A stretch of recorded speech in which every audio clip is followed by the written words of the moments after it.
लोग जानते होंगे कि इन दिनों जो महामारी फैली हुई है पूरे विश्व भर में, उसका सबसे बड़ा कारण चीन को समझा जाता है, क्योंकि चीन की वुहान शहर से ही, जी हाँ, चीन की वुहान शहर से ही ये बीमारी पनपी थी और ये बीमारी फैली थी, जिसके बाद चीन पर तरह तरह के आरोप लगाए भी गए थे और यहाँ तक कि जांच के लिए भी कहा गया था। लेकिन चीन ने इससे जांच को लेकर साफ साफ इनकार कर दिया और उसका कहना था कि भाई हम भी इस बीमारी से पीड़ित हैं और हम लोग इस बीमारी के लिए जिम्मेदार नहीं हैं, ये बीमारी अपने आप पैदा हुई है, फैली है। तो दोस्तों, इस वक्त की एक काफ़ी बड़ी खबर निकल के आ रही है कि चीन जो है इन दिनों जो महामारी फैली हुई है उससे बचने के लिए जहां पानी छोड़ा है, डैम का जो प्रोजेक्ट है, जहां बात कर ली जाए तो तकरीबन काफ़ी ज़्यादा पानी उसने छोड़ा है और इसको लेकर कुछ बड़ी खबरें निकल के आई है, जो कि इस वीडियो को पूरी तरह से जानिए और जानकर इस वीडियो के बारे में जान पाइएगा कि आखिरकार चीन की आखिर मकसद क्या है। हेलो दोस्तों, मेरा नाम है राजीव और आप लोग देख रहे हैं टुडे हिंदुस्तान न्यूज़। जी हाँ, बात कर ली जाए चीन के हुबेई प्रांत में लगातार हो रही बारिश के बाद अब बाढ़ जैसे हालात पैदा हो गए हैं। इसके पीछे बारिश के अलावा थ्री गॉर्जस डैम जो से पानी छोड़ा जाना एक बड़ी वजह है और इसकी बात कर ली जाए, इसकी वजह से कई प्रांतों में अलर्ट जारी किया जा चुका है। हुबेई के वुहान में हर जगह पानी हो गया है, पानी हो गया है। इस बीच चीन की कम्युनिस्ट पार्टी की सरकार ने कई सवाल के घेरे में आ गई है।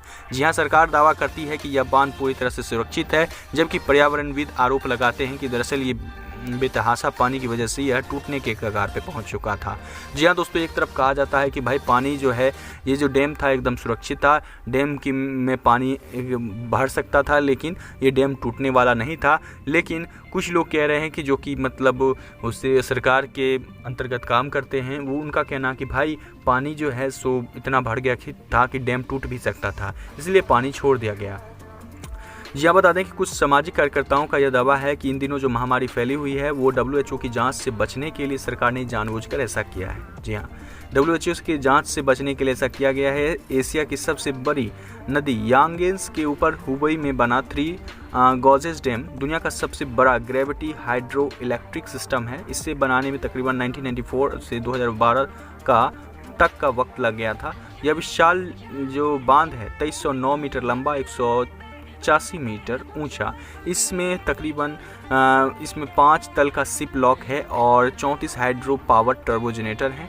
और चीन की सरकार का दावा करती है कि इस प्रोजेक्ट की मकसद सिर्फ पानी से बिजली बनाना था, नदी को कंट्रोल करना नहीं। लेकिन अब सरकार ने माना है कि लगातार हो रही बारिश की वजह से उसने बांध से पानी छोड़ा है। तो दोस्तों, एक तरफ सरकार कहती है कि भाई पानी जो है सो बांध में बहुत ज़्यादा भर गया था और डैम टूट सकता था। वहीं दोस्तों, एक तरफ उनके जो कुछ है मतलब ऐसे हैं लोग हैं जो कि इसकी बांध की जो जांच पड़ताल करते हैं, उनका ये कहना है कि भाई बांध अभी सुरक्षित था, बांध में अभी कुछ भी नहीं किया जाना था, बांध एकदम मजबूत था, बांध को कुछ नहीं हो सकता था।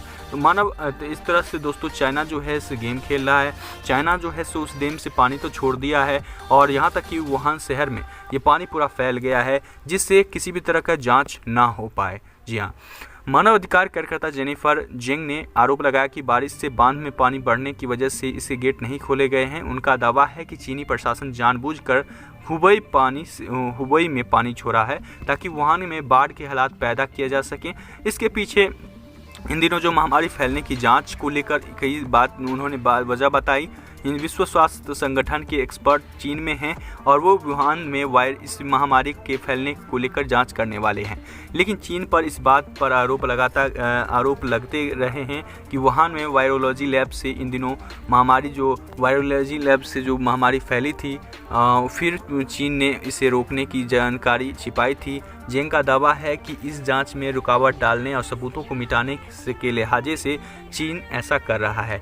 तो दोस्तों, इस तरह से जब चीन जान गया कि भाई अब जांच होकर ही रहेगी, तो ऐसे में चीन ने क्या किया, वो डैम का पानी ही छोड़ दिया जो कि पूरे वुहान शहर को ही डुबा डालेगा। और ऐसे में ये हो गया कि पूरा वुहान शहर तो डूब गया और यहाँ तक कि एक सबूत मिटाने की एक कोशिश रही है। दोस्तों, चीन भी अपनी हरकतों से बाज नहीं आने वाला, यानी कि ये जो महामारी फैली है उसका सबसे बड़ा कारण चाइना ही है और ये इसकी मिली भगत साजिश भी है, क्योंकि पूरी दुनिया जहां इस महामारी से अभी तक लड़ ही रही है, वहां चीन इससे काफ़ी टाइम पहले ही निजात भी पा चुका है और यहाँ तक कि उसने पूरी तरह से बीमारी पे कंट्रोल भी पा लिया है। तो दोस्तों, इस तरह से चीन जो है सो बहुत बड़ा साजिश रच रहा था और यहाँ तक कि कई सारे देशों की भूमि अधिग्रहण का भी प्लान कर रहा था। जैसे भारत पे आप लोग जानते होंगे कि भारत के साथ के हालात काफ़ी नाजुक हो चुके हैं। वही दोस्तों काफ़ी मुल्क हैं जो कि जापान जैसे मुल्क भी हैं जहाँ पर चीन जो है सुभूमि अधिग्रहण का प्लान कर रहा है। तो काफ़ी देश हैं जहाँ पर चीन जो है सुभूमि अधिग्रहण का प्लान कर रहा है, कब्जा करना चाहता है और इसीलिए बहुत सारे मुल्कों को कमज़ोर पहले कर देता है, उसके बाद उसे लड़ने के लिए आगे बढ़ने की कोशिश करता है या उसे कर्ज देकर उसे झुकाता है। तो तरह तरह की हरकतें कर रहा है। तो दोस्तों चीन जो है सो जितने भी व्यापारिक स्थितियाँ पैदा कर रहा था उस सभी को भारत सरकार ने फेल कर दिया, क्योंकि जिस सबसे ज़्यादा ट्रेड भारत से होता था उस सभी ट्रेड को अब धीरे धीरे भारत बंद कर रहा है। वहीं बहुत सारी चीज़ें हैं जो कि बाकी मुल्कों से कर रहा है और यहाँ तक कि भारत में ही बहुत सारा कंपनी आ चुकी है जो कि चीन में थी। और बात कर ली जाए तो चीन से जैसे ही ट्रेंड बंद हुआ तो भारत से जो उसे फ़ायदा मिल रहा था नहीं मिल पा रहा था। तो ऐसे में अब चीन में वो जो कंपनी है भारत में शिफ्ट होने की कोशिश में लगा हुआ है और भारत उसके लिए स्वागत भी करने को तैयार है। और यहाँ तक कि भारत में बहुत सारी कंपनियाँ भी खुल रही है जो कि भारत में स्वयं ही हर चीज़ बनाने की संप्रभुता रखेगी। तो दोस्तों ऐसे में हमारे देश में ही हर चीज़ बनने वाली है और ऐसे में चाइना को मुंह तोड़ जवाब भी मिलने वाला है। वैसे दोस्तों अब चीन की जो साजिशें हैं अब चलने वाली नहीं है। वैसे दोस्तों चीन के खिलाफ बहुत सारे देश हैं, अमेरिका जैसे शक्तिशाली देश भी खड़े हो चुके हैं और यहाँ तक कि भारत जो कि उसका मुंह तोड़ जवाब देने के लिए तैयार बैठा है। वैसे दोस्तों ये चीन की जो साजिश है वुहान शहर में पानी फैलाने की, जिससे जांच ना हो पाए, उसको लेकर आपका क्या रिएक्शन नीचे कमेंट्स में अपनी ओपिनियन जरूर शेयर कीजिए। साथ ही दोस्तों अगर आप इस चैनल पर नए विजिटर हैं तो चैनल को सब्सक्राइब कीजिए और चैनल के साथ बने रहिए।